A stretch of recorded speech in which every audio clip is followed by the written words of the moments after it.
इस चश्मे से देख रहे हैं इस पूरे सिनेरियो को, क्या पीडीए को नुकसान और बीजेपी को सपा को तनाव हो सकता है चौधरी साहब से? नहीं नहीं, देखिए सवाल ये है कि 2024 में जो परसेप्शन जनता के बीच में बना था भाजपा को लेकर के, जी कई सांसद उम्मीदवारों ने कहा कि हमें 400 दीजिए सीट तो हम तभी न संविधान को बदलेंगे। ये अयोध्या के भी एक सांसद प्रत्याशी थे जो हार गए, उन्होंने भी ये बात कही थी और 4-5 और सांसदों ने, प्रत्याशियों ने ये बात कही थी। और उत्तर प्रदेश में एक परसेप्शन बन गया कि सरकार जो है संविधान को बदलना चाहती है, सामाजिक न्याय विरोधी है और आरक्षण पे खतरा है। इससे पिछड़ी दलित जातियां, आदिवासी जातियां, संविधान नहीं रहेगा तो उनकी रक्षा कौन करेगा। तो ये जो परसेप्शन बना था 24 में, और आपने देखा होगा कि आज जो केंद्र में बैसाखी पे सरकार है वो तो उत्तर प्रदेश के चलते है। अगर उत्तर प्रदेश की वो सीटें बच गई होती जो हारी है भाजपा, तो बैसाखी पे तो नहीं रहती सरकार। तो आज सरकार अगर बैसाखी पे है तो उसका उत्तर प्रदेश है। दूसरा, इनका जो मान लीजिए हिंदुत्व वाला जो मसला था, भव्य राम मंदिर का उद्घाटन उसी समय किया, लेकिन वो नहीं चला, माने वो उत्तर प्रदेश में भी नहीं चला, अयोध्या भी हार गए। और आप देखिएगा कि बनारस में प्रधानमंत्री का जीत का अंतर कम हो गया, और उत्तर प्रदेश में आप जो इसको हिंदुत्व का एक तरह से गढ़ माना जाता था, तो वो भी नहीं चला। तो अब अभी देखना ये होगा कि क्या उस जनता में जो परसेप्शन बना था उसमें क्या कोई परिवर्तन हो जाएगा, हो रहा है क्या भाजपा संविधान की रक्षा करने लग गई है, या ऐसा परसेप्शन बना है क्या? तो दूर दूर तक हमको नहीं लगता है। अभी चुनाव आयोग के निशाने पे है, इस समय पूरे देश में चुनाव आयोग निशाने पे है, उत्तर प्रदेश में भी एसआईआर हो रहा है। तो और सामाजिक न्याय के सवाल पे भाजपा अब तक यही करती रही है, सामाजिक न्याय के सवाल पे, कि वो उनके अधिकारों पे बात करे न करे, उनको प्रतिनिधित्व देती रहती है। मान लीजिए मंत्रिमंडल में भी रख लेगी, मुख्यमंत्री भी बना सकती है, आपका राष्ट्रीय अध्यक्ष, राज्य अध्यक्ष भी बना सकती है। प्रधानमंत्री खुद अपने को पिछड़ा समूह से बोलते हैं, अपना कई बार उन्होंने अपने भाषणों में कहा है।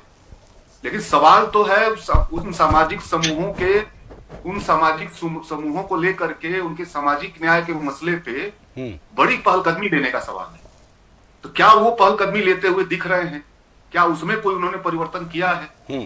तो मेरा ये मानना है कि केवल प्रतिनिधित्व से बात नहीं चलेगी, वो तो आप देते ही रहे हैं, कोई नई बात ये नहीं है। उस भी पिछले चुनाव को आप देखिएगा, 17 का चुनाव भी तो केवल योगी जी को लेकर थोड़े लड़ा गया, तो उसमें केशव प्रसाद मौर्य भी उसमें सेंटर में थे उस चुनाव को लेकर के।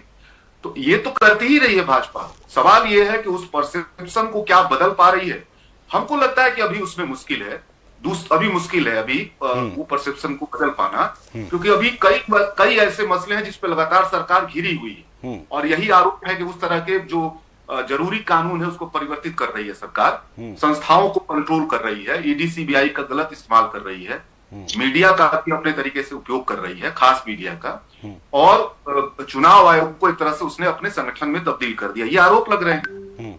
लेकिन एक और बात है, उसमें बीजेपी लगातार प्रयास तो कर रही है। अभी फिर उसने राम मंदिर का धर्म ध्वजा किया है पूरा, माने वो हिंदुत्व के रास्ते पर फिर से बढ़ रही है उत्तर प्रदेश में।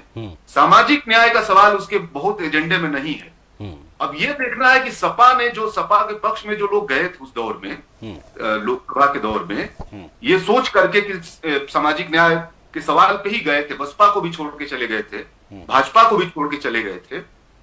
तो यह भी देखना है कि क्या सपा जो है या इंडिया गठबंधन दूसरे चरण का कोई सामाजिक न्याय को लेकर के दूसरे चरण का कोई प्रोग्राम लेके आ रही है क्या? तो वो भी हमको अभी उस तरह से नहीं दिख रहा है। वो केवल 24 के आधार पे कोई पार्टी जरूरी नहीं है कि उसको दोहरावे। 24 में जो जनता में परसेप्शन बना था, उस परसेप्शन को भाजपा के लिए चुनौती है कि वो परसेप्शन हटा दे, ठीक, और सपा के लिए चुनौती है कि उस परसेप्शन में और कुछ जोड़े और कुछ अतिरिक्त में जोड़े। बिल्कुल, ये देखिए लड़ाई यहाँ पे है। ये अभी हमको लगता है कि भाजपा भी बहुत कुछ करती हुई नहीं दिख रही है, वो परसेप्शन अभी बदल नहीं पा रही। लेकिन समाजवादी पार्टी के सामने चैलेंज है कि वो अभी कोई दूसरे चरण का प्रोग्राम लेके नहीं आ पा रही है, आगे का प्रोग्राम लेके नहीं आ। जैसे मान लीजिए अभी सपा चाहती तो उत्तर प्रदेश में दलित समाज के लिए, अति पिछड़े समाज के लिए, माइनॉरिटी के लिए कुछ प्रोग्राम लेके आती कि हम अभी चुनाव के समय नहीं, अभी कि हम आने वाले समय में हम इस एजेंडे पे काम करेंगे। बिल्कुल। तो ऐसा कुछ एजेंडा वहां भी हमको नहीं दिख रहा है। बिल्कुल। इसलिए अभी देखना, अभी हमको लगता है कि अब इसका इंतजार करना होगा। बिल्कुल।